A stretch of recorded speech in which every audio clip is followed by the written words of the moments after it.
রাদিয়াল্লাহু তাআলা আনহু 8 জিলহজ মদিনা থেকে বের হয়েছিলেন, তিনিও পুষতে লাগলেন। এদিকে উবাইদুল্লাহ বিন জিয়াদ 6000 সৈন্য নিয়া ফুরাত নদীর তীরে কারবালার প্রান্তরে এসে ফুরাত নদীর পারে 6000 সৈন্য রেখে দিল। হযরত হুসাইন রাদিয়াল্লাহু তাআলা আনহু যেন ঢুকতে না পারেন। হযরত হুসাইন রাদিয়াল্লাহু তাআলা আনহু পৌঁছে গেলেন কুফার তীরে, গিয়ে দেখেন কুফায় গিয়ে দেখেন কুফার কাছাকাছি ফুরাত নদীর তীরে গিয়ে দেখেন সবগুলো রাস্তা বন্ধ। একদিকে ৭২,০০০ মানুষ, অপর দিকে ৬,০০০ সৈন্যবাহিনী। হযরত হুসাইন রাদিয়াল্লাহু তাআলা আনহু উবাইদুল্লাহ বিন জিয়াদকে বললেন, উবাইদুল্লাহ বিন জিয়াদ রে, আমি তো কুফায় যেতে চাই, তুমি আমার রাস্তা বন্ধ করে দিয়েছো কেন? উবাইদুল্লাহ বিন জিয়াদের একটাই কথা, আপনি কুফায় যেতে পারবেন না। কুফায় যদি যেতে হয় তাহলে অবশ্যই ইয়াজিদকে আপনি খলিফা মানা লাগবে।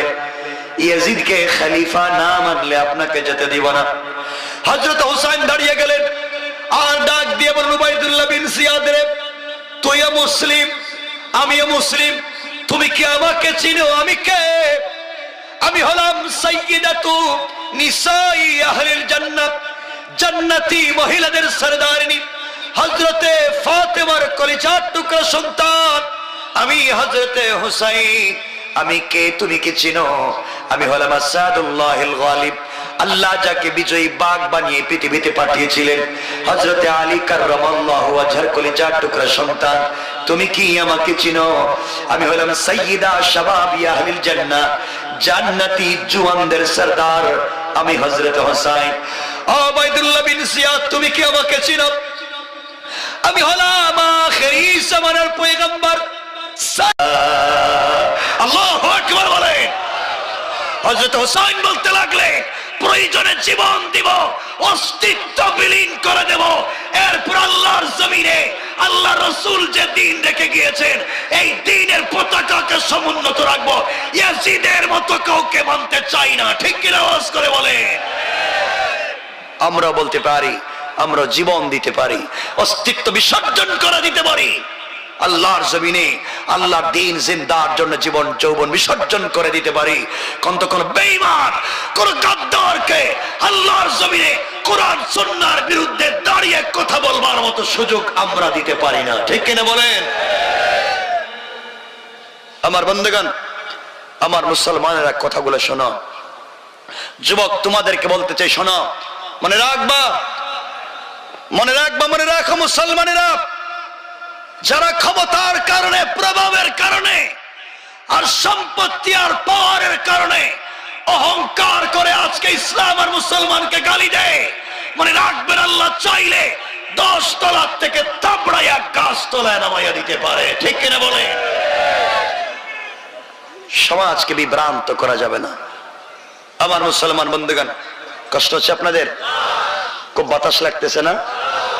বুঝতেছি আমি, বাতাস লাগতেছে, এটা আমি বুঝতেছি। এটা করলে না কেন? সাইড বন্ধ করলে না কেন? তাহলে তো মানুষ বসতে পারতো। খুব লম্বা কথা বলবো না আমি, কিন্তু আমার ভাইরা, হযরত হুসাইন বললেন, যে চেয়ারে বসেছেন আমার নানা, যে চেয়ারে বসেছেন হযরত আবু বকর, যে চেয়ারে বসেছেন হযরত ওমর, যে চেয়ারে বসেছেন হযরত ওসমান। ওসমান তো চেয়ারে বসে শহীদ হয়ে গেলেন। ওমর তো ফজরের নামাজে খঞ্জর দিয়ে আঘাত করে শহীদ করে দেওয়া হলো। ওসমান তো কোরআন তিলাওয়াত করতে করতে শহীদ হয়ে গেলেন। আমার বাপও শহীদ হয়ে গেলেন। এরপরেও তারা কারোর সঙ্গে কম্প্রোমাইজ আর স্যাক্রিফাইস করে নাই। আমি হুসাইনও তাদের পথে মরে যেতে পারি, এরপরেও কোনো বেঈমানের সঙ্গে স্যাক্রিফাইস করতে রাজি না। আমার বন্ধুগণ, উবাইদুল্লাহ বিন জিয়াদ বলতেছে, হুসাইন, আপনি কার ছেলে কার নাতি আমি জানতে চাই না। নাউজুবিল্লাহ বললেন না? কার ছেলে কার নাতি আমি জানতে চাই না। তুমি যদি ইয়াজিদকে মানো তাইলেই যাইতে দিব, আর যদি না মানো তাইলে যাইতে দিব না। আমার মুসলমান বন্ধুগণ, এভাবে দীর্ঘদিন চলে গেল। হযরত হুসাইন রাদিয়াল্লাহু তাআলা আনহুকে আমার নবীজি মাঝে মাঝে বলতেন, তোমরা যদি আমাকে দেখো না, আমার হুসাইনকে দেখে নিও। আমার হুসাইনের চেহারার দিকে যদি তোমরা তাকাও, মনে করবে তোমরা যেন আমি রাসূলকে দেখেছো। পড়েন সুবহানাল্লাহ। সাহাবায়ে কেরাম বলতেন, হুসাইনের চেহারা নবীজির চেহারা কাছাকাছি মনে হতো। নবীজি যেভাবে হাঁটতেন হুসাইনও হাঁটতেন, নবীজি যেভাবে মুস্কি হাসতেন হুসাইনও ভাবে হাসতেন। এক কথায় নবীজি বলতেন, তোমরা আমার হুসাইনের দিকে তাকাও, যদি আমি রাসূলের কথা মনে পড়ে যাবে। কোন সুবহানাল্লাহ। আমার মুসলমান বন্ধুগণ, দীর্ঘদিন চলে গেল এভাবে। হযরত হুসাইন রাদিয়াল্লাহু তাআলা আনহু তাদের কাছে বললেন, আমরা যুদ্ধ করতে চাই না, আমি মারামারি করবার জন্য আসি নাই রে। তোমরা আমার চারটা কথা শোনো, আমাকে ছেড়ে দাও। এক নাম্বার হলো, আমাকে তোমরা কুফায় যাইতে দাও। উবাইদুল্লাহ বিন জিয়াদ বলতে লাগলো, না, আপনাকে কুফায় যেতে দেওয়া যাবে না, যেতে হলে ইয়াজিদকে নেতা মানা লাগবে। হুসাইন বললেন, মরে যেতে পারি, মানব না। দুই নাম্বার, হুসাইন বললেন, তাহলে তোমরা আমাকে মদিনায় যেতে দাও, আমি ফিরে আবার চলে যাই। মদিনা থেকে এসেছি, প্রতিদিন কলিজার টুকরা নানা জানের রোজা জিয়ারত করতে পারতাম। ঘর থেকে বের হলে নানার রোজা দেখতে পাইতাম, নানার কবর দেখতে পাইতাম, প্রতিদিন একাধিকবার জিয়ারত করতে পারতাম, নানা জানের কবরের কাছে গিয়ে কান্না করতে পারতাম। তোমরা আমাকে ছেড়ে দাও, আমি আবার সেই মদিনায় পৌঁছে যাব। তারা বলল, না, আপনার ওইটাও মানবো না, আপনাকে আর যেতে দিব না। তিন নাম্বার তিনি বললেন, তাহলে শুনো রে, তোমরা আমাকে ইয়াজিদের সঙ্গে দেখা করতে দাও, আমি ওর সাথে সরাসরি কথা বলি। ওর সাথে সরাসরি কথা বললে হয়তো অনেক উপকার হবে। উবাইদুল্লাহ বিন জিয়াদ বলছে, না, আপনাকে তার সঙ্গে কথা বলতে দেওয়া যাবে না। চার নম্বর তিনি বললেন, তাহলে শোনো, তোমরা আমাকে তুর্কির রাস্তা দেখাইয়া দাও, সিরিয়ার রাস্তা দেখাইয়া দাও, ভিন্ন কোন রাস্তা দেখাইয়া দাও, আমি মদিনায় জীবনে যাব না। আমি আর কোনোদিন কুফায় যাব না, মদিনায় যাব না। তোমাদের দেশ ছেড়ে আমি অন্য কোথাও চলে যাব, এরপরেও মাথা নত করতে আমি রাজি হব না। দেশ ছেড়ে দিতে পারি, নানার কবর ছেড়ে দিতে পারি, মদিনা ছেড়ে দিতে পারি, মক্কা ছেড়ে দিতে পারি, আমি কুফায় যাওয়া বাদ দিতে পারি, সব বাদ দিতে পারি, অন্য কোন জায়গায় চলে যাব, মরুভূমিতে গিয়ে বাকি জিন্দেগি কাটাইয়া দেব। এরপরেও নানা যে চেয়ারে বসেছে, সেই চেয়ারে কোন জালেমকে দেখতে চাই না। আল্লাহু আকবার। আল্লাহ বলছেন, আম হাসিবতুম আন তাদখুলুল জান্নাহ, তোমরা কেমনে আশা করো জান্নাতে যাবে, অথচ এখনো হুসাইনের মতো নির্যাতন তোমাদের উপরে আসেনি, এখনো আম্মার ইবনে ইয়াসিরের মতো নির্যাতন আসেনি, এখনো সুমাইয়ার মতো নির্যাতন আসেনি, এখনো হামজার মতো নির্যাতন আসেনি। তোমরা কেমনে ভাবলে তোমরা জান্নাতে চলে যাবে? আমার বন্ধুগণ, এক পর্যায়ে তিনি বললেন, তাইলে তোমরা কি চাও? তারা বলল, পথ দুটা, হয়তো আপনি ইয়াজিদকে মানবেন, আর না হয় তরবারি দিয়ে ফয়সালা হবে। নাউজুবিল্লাহ বললেন না? তিনি বললেন, তোমরা কার সাথে যুদ্ধ করতে চাও? তোমরা কি আমাকে চিনো? আমার মাথার চুলের গোড়া থেকে পায়ের পাতা পর্যন্ত হয়তো এমন কোনো জায়গা নাই যেই জায়গায় আমার কলিজার টুকরা না আমাকে চুম্বন দেন নাই, আমাকে ভালোবাসেন নাই। এমন কোন রাত্র যায়নি যে রাত্র আমার নানা আমাকে জড়াইয়া ধরে ঘুমাননি। এমন কোন দিন যায়নি আমি নানার সঙ্গে খেলা করিনি। তোমরা জানো না, আমি নানার পিঠে বসে বসে আমি ঘোড়া দৌড়াতাম। তোমরা কেমনে আমার সঙ্গে যুদ্ধ করতে চাও? তোমরা কেমনে আমাকে মারতে চাও? তোমরা জানো না আমি কাদেরকে নিয়ে এসেছি? যাদেরকে নিয়ে এসেছি সব তো আহলে বায়াত, রাসূলের পরিবারের লোক। আমি তো যুদ্ধের জন্য আসি নাই, আমার সঙ্গে 32 জন নারী আর 40 জন নিরীহ মুসলমান। আমি তো কুফায় যেতে চাই, তোমরা কেন আমার সঙ্গে যুদ্ধ করতে চাও? উবাইদুল্লাহ বিন জিয়াদ বলছে, আপনার এই মিষ্টি কথা আমাদের শুনবার দরকার নাই। আপনি কার নাতি, কার ছেলে, কোত্থেকে আসছেন জানতে চাই না। হয়তো ইয়াজিদকে মানেন, না হলে তরবারি দিয়ে ফয়সালা করে দেব। আমার বন্ধুগণ, এই সমাজে যুগে যুগে এমন ইয়াজিদ আছে না নাই? কথা বলেন, আছে না নাই? জওয়ানদেরকে বলছি, আল্লাহর ওয়াস্তে ভুল পথে যাইও না, দ্বীনের পথে আসো, এইভাবে দ্বীন বুঝো। হযরতে হুসাইনের মতো ইসলামওয়ালা, দ্বীনওয়ালা, ঈমানওয়ালা হয়ে যাও। কষ্ট হচ্ছে না তো আপনাদের? আমার মুসলমান বন্ধুগণ, গভীর মনোযোগ। হযরত হুসাইন রাদিয়াল্লাহু তাআলা আনহু দাঁড়িয়ে গেলেন আর বলতে লাগলেন, তোমরা আমাকে মারবার জন্য এসেছো, তোমরা আমাকে মারতে চাও, অথচ তোমরা আমাকে চিনো আমি কে? সোজা কথা যখন শুনলো না, হযরত হুসাইন চলে গেলেন তাবুতে। আমার বন্ধুগণ, 8 জিলহজ সফর শুরু করেছিলেন, চলে এসেছে প্রায় 10 মুহররমের কাছাকাছি। এখন আপনারা বলেন তো, প্রায় 1 মাসের উপরে হয়ে গেল। 1 মাসের উপরে হযরত হুসাইন তাবুতে গেলেন, মুসলমানদেরকে, পুরুষদেরকে বললেন, শোনো, আমাদের খাবার নাই, পানি নাই, কোন জিনিস নাই, আর ওরা আমাদেরকে যুদ্ধের জন্য আহ্বান করছে, কুফায় যেতে দিবে না, তোমাদেরকে এখানে নিয়ে এসেছি। ওরা তো চায় আমি যেন ইয়াজিদকে মেনে নেই। তোমাদের কাছে আমার চাওয়া, আমি যদি মরে যাই, আমার পক্ষ থেকে আমার নানা জানের রওজায় সালাম পৌঁছাইয়া দিও রে। আমি মরে গেলে তোমরা ব্যথা নিও না। 40 জন মুসলমান দাঁড়িয়ে গেলেন আর ডাক দিয়ে বলেন, হুসাইন, কি বলতে চাও? তোমাকে তাদের সামনে ফেলে দিব, মুনাফিক গাদ্দারদের সামনে ফেলে দেব। ওরা তো নামাজ পড়ে, ওরা তো রোজাও রাখে, ওরা তো দাড়িও রেখেছে, ওরা তো মুসলমান, ওরা তো মুনাফিক। মুনাফিকদের হাতে হুসাইনকে উঠাইয়া দিয়া আমরা 40 জন ফেরত যাব না। আমরা আপনার ডাইনে বামে সামনে পিছে দাঁড়াইয়া আপনার মতো আমরাও জীবন দিয়ে দেব। এরপরেও আমরা কথা দিলাম, ওই সমস্ত অন্যায়কারী জালেমদের সামনে আমরাও মাথা নত করব না। আল্লাহু আকবার।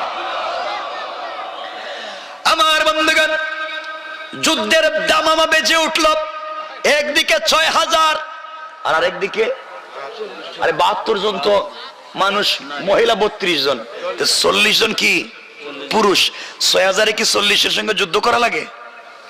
কথা বলেন না কেন? হাঁটলেই তারা মরে যাইব পায়ের নিচে পড়া। অস্ত্র নাই, পেটে খাবার নাই। 2-3 জন মুসলমান দাঁড়ায় বলেন, হুসাইন, আজকে 1 মাসের উপরে হয়ে গেছে, খাবার নাই। শুকনা খাবার ছিল, খেজুর, তাও শেষ হয়ে গিয়েছে, পানিও শেষ হয়ে যাচ্ছে। আমরা এখন কি করতে পারি? সবাই তরবারি রেডি করলো যুদ্ধের জন্য। আমার বন্ধুগণ, চলে আসলো 10 মুহররম, 1 মাস 2 দিন। ফজরের নামাজ পড়ে হযরত হুসাইন বসে বসে কাঁদতেছেন আর বলতেছেন, আল্লাহ তাআলা, আমি আমার নানা জানের রওজা জিয়ারত করবার সুযোগ পাচ্ছি না, কিন্তু আল্লাহ, আমি কথা দিলাম, তোমার জমিনে তোমার দিন জিন্দা না করে ইসলামের পতাকা মাটিতে ফেলে আমি হুসাইন চলে যাব না। 40 জন মুসলমান, না খাওয়া মুসলমান, 1 মাস 2 দিনের না খাওয়া মুসলমান, পানি নাই, খাবার নাই, দাঁড়িয়ে গেলেন, যুদ্ধের জন্য তৈরি হয়ে গেলেন। ফজরের নামাজ থেকে নিয়ে জোহর পর্যন্ত যুদ্ধ করলেন। যুদ্ধ করতে করতে 40 জন মুসলমান শহীদ হয়ে গেলেন। শুধুমাত্র বাকি আছেন হযরত হুসাইন। জোহরের নামাজ পড়লেন, আস্তে আস্তে করে তাঁবুর দিকে যেতে লাগলেন। স্ত্রীর তাঁবুতে ঢুকে পড়লেন, স্ত্রীকে 2 হাত জড়িয়ে ধরলেন, কপালে চুম্বন করে চোখের পানি মুছে বললেন, স্ত্রী রে, দীর্ঘদিন হয়েছে তুমি আমার ঘর সংসার করো, আজ পর্যন্ত তোমার হক আদায় করতে পারিনি, তোমাকে কোনো ভালো খাবার আমি দিতে পারিনি, তোমার জন্য ভালো কোনো বাসস্থানের ব্যবস্থা করতে পারিনি। আমার সঙ্গে নির্বাসিত হয়েছ, তুমি আমার সঙ্গে নির্বাসিত হয়েছ। স্ত্রীরে 40 জন মুসলমান জোহরের সালাতের আগে শহীদ হয়ে গিয়েছে, একমাত্র আমি বাকি আছি। আমাকে বিদায় দিয়ে দাও, কোন রাগ গোসা ভিতরে রাখবা না, আর দুনিয়ার জমিনে তোমার সঙ্গে দেখা হবে না। আমার বাচ্চাকে দেখে রাখো, আমি যেই পথে শহীদ হয়ে যাই আমার বাচ্চাকে ওই পথে তুমি কোরবান করে দিও। স্ত্রী রে, আমার নানা যেই দিনের জন্য জীবন দিয়েছে, আমার কলিজার টুকরা বাবা যেই দিনের জন্য জীবন দিয়েছে, আমি সেই দিন জিন্দার জন্য জীবন দিয়ে দেই। এরপরও কোন জালেমের সঙ্গে আমি আতাত করব না। স্ত্রী ডাক দিয়া কান্না করতে করতে বলছেন, স্বামী রে, আপনার প্রতি আমার কোনো বিরূপ ধারণা নাই, আপনার প্রতি আমার কোনো কষ্ট নাই, আপনার প্রতি আমার কোনো দুঃখ নাই। আপনার নানা যেই রাস্তায় চলে গিয়েছেন আপনিও চলে যাবেন, আপনার বাবা গিয়েছেন আপনিও চলে যাবেন, কিন্তু আমার বাচ্চা হযরতে আসগর আমার কুলে এই যে আপনার সামনে নিয়ে এসেছি, 1 মাস 2 দিন হয়ে গিয়েছে, তাঁবুর ভিতরে খাবার নাই, পানি নাই, খেজুর নাই। আমার বাচ্চাটাকে 1 চামচ পানি দেওয়ার মতো কোনো পানি নাই, আমার স্তনেও কোনো দুধ নাই। বাচ্চাটা আজকে 3 দিন থেকে চিৎকার করতেছে, ও স্বামী, আমি আমার জিহ্বা আমার বাচ্চার মুখে দিয়েছি, জিহ্বা চুষে চুষে আমার বাচ্চা জীবন কাটিয়ে দিচ্ছে, কতক্ষণ বাঁচবে জানি না। আপনি চলে যাবেন, আমার আপত্তি নাই, আমার বাচ্চাটাকে 1 চামচ পানির ব্যবস্থা করে দেন।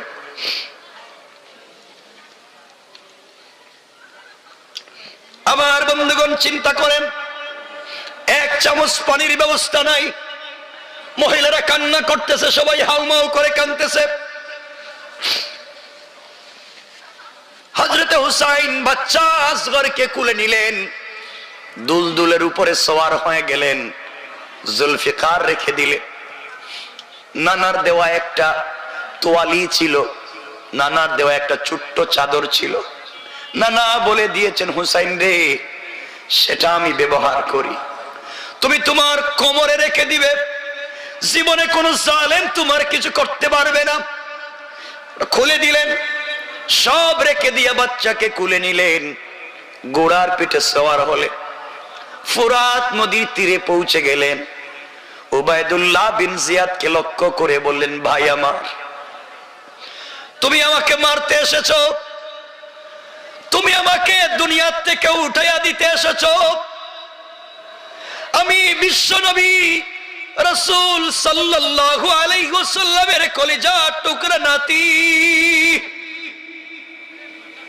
তুমি আমাকে মেরে ফেলো, আমার আপত্তি নাই, পানি কেন বন্ধ করেছো, আমার কিছু পানি নিতে দাও, সবাই তো শহীদ হয়ে গেল, আমাকে একটু পানি দেও, আমার মাসুম বাচ্চাটাকে পানি পান করাই, একটু পানি দাও। এই কথা বলবার পরে ওখান থেকে উবাইদুল্লাহ বিন জিয়াদ বলছে, সত্যি কি বাচ্চা কোলে না আরো কোনো জিনিস নিয়ে আসছো?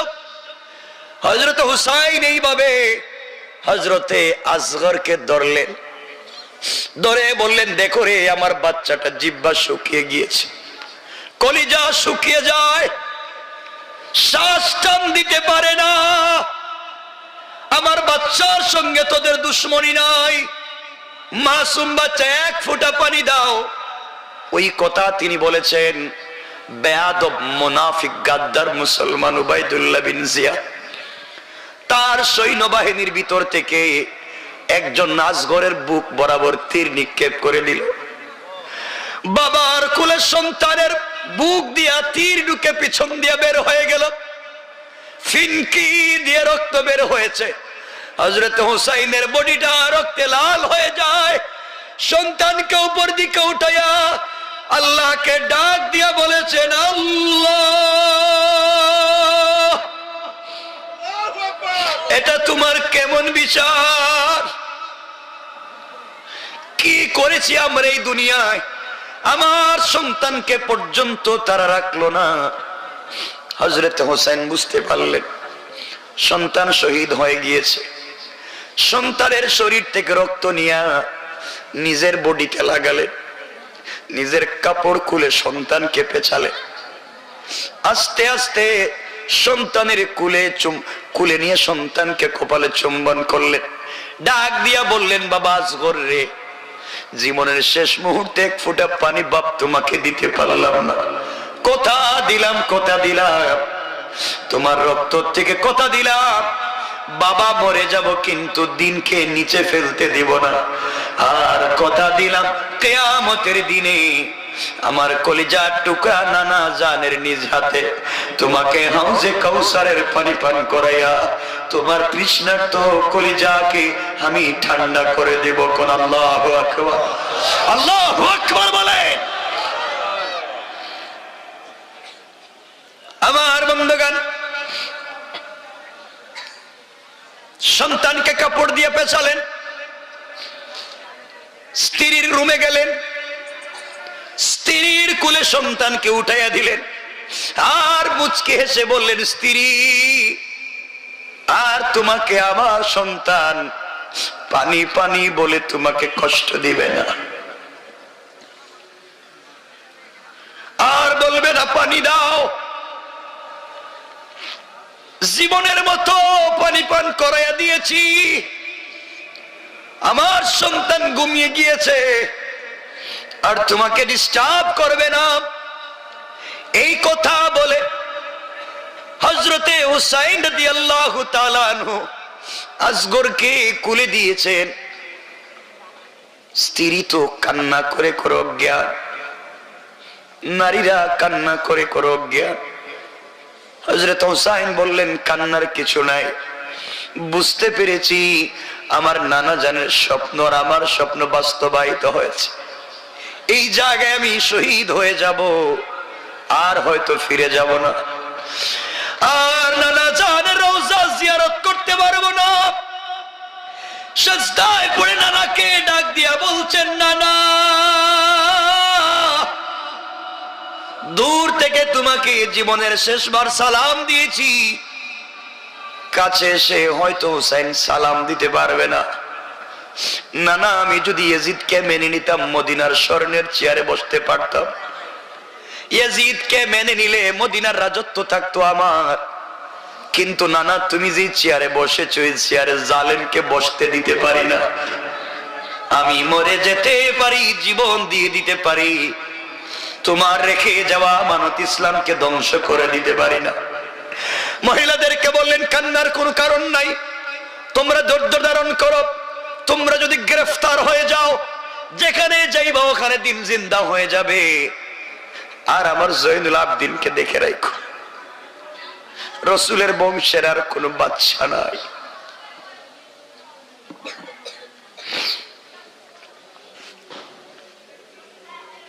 আমার বাবা আলীর বংশের আর কোনো সন্তান নাই।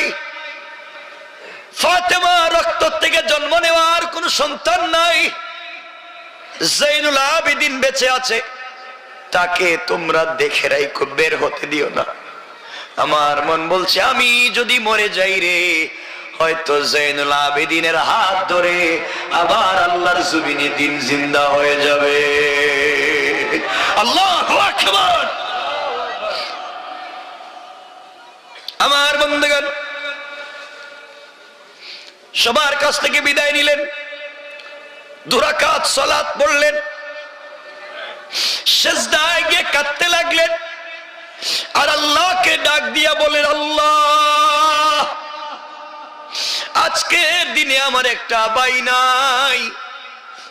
আমার ভাই হুসাইন তো অনেক আগে শহীদ হয়ে গিয়েছে, দুনিয়ার জমিনে আমার কোনো ভাই নাই, আমার বাপও বেঁচে নাই, আজ আমার বাবা বেঁচে থাকলে আমাকে এভাবে মাজলুম হতে হতো না। আজ যদি আমার কলিজার টুকরা নানা দুনিয়ার জমিনে বেঁচে থাকতেন, হয়তো আজকের দিনের মতো এমন দিন আমাকে দেখতে হতো না। আল্লাহ, দুনিয়ার জমিনে নানা নাই, আমার বাবাও নাই, আমার একটা ভাই নাই, কেউ আমার সামনে দাঁড়াবার নাই। আয় আল্লাহ তাআলা, আমি না বের হয়ে গেলাম এই বলে তিনি তরবারি টানলেন, বাবার জুলফিকার টানলেন, হাতে তুললেন, নানার দেওয়া তোয়ালি কোমরে বাঁধলেন, শরীরে যুদ্ধের পোশাক লাগালেন, দুলদুলের পিঠে সওয়ার হয়ে গেলেন। পিছন দিকে তাকিয়ে নারীদেরকে বললেন, খবরদার, যে কোনো সুরতে তোমরা ঈমান বিসর্জন দিবা না, জীবনের জন্য ঈমান বিসর্জন দিবা না, বরং ঈমানের জন্য 1000 বার জীবন বিসর্জন দিয়ে দিও। আমার বন্ধুগণ চলতে লাগলেন বীর দর্পে। রাসূলের কলিজার টুকরা নাতি হুসাইন, যেই নাতির সঙ্গে আমার রাসূলের 1000 1000 স্মৃতি রয়েছে। আমার নবীজি হুসাইন রাদিয়াল্লাহু তাআলা আনহুকে নিয়ে খেলাধুলা করতেন। হুসাইন মাঝে মাঝে বলতেন, না না, আপনি ঘরে না আসলে আমার ভাল লাগে না। কেন না না?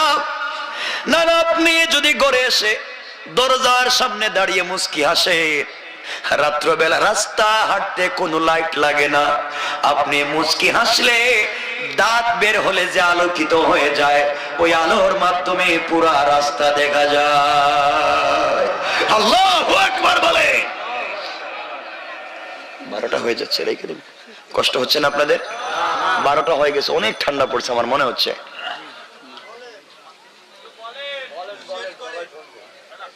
কয়েক মিনিট আমি রেখে দেব না, অনেক ঠান্ডা তো, আমি বুঝতে, কি কুয়াশা, অন্ধকার হয়ে যাচ্ছে।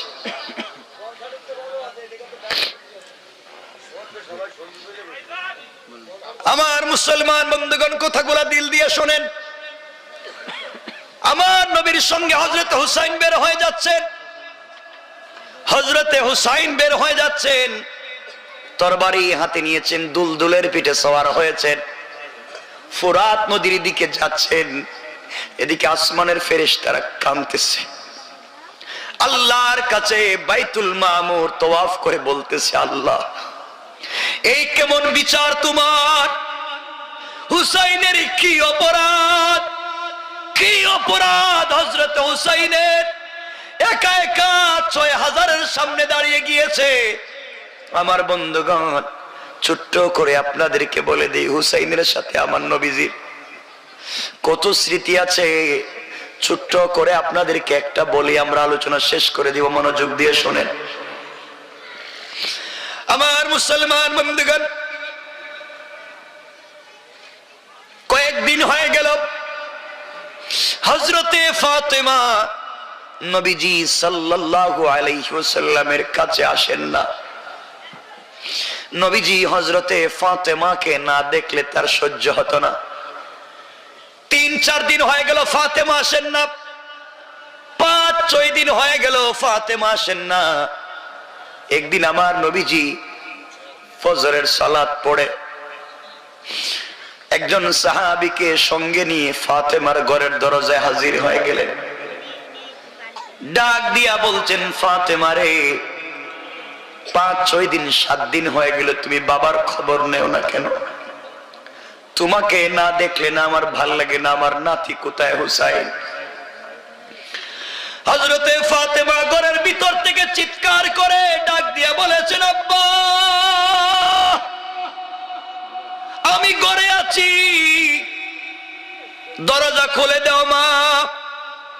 বাবা, দরওয়াজা খুলে দিতে পারবো না, দরওয়াজা খুলে দেওয়ার মতো কাপড় আমার শরীরে নাই, যা একটা কাপড় তুমি দিয়েছিলা তাও বিক্রি করে দিয়েছি।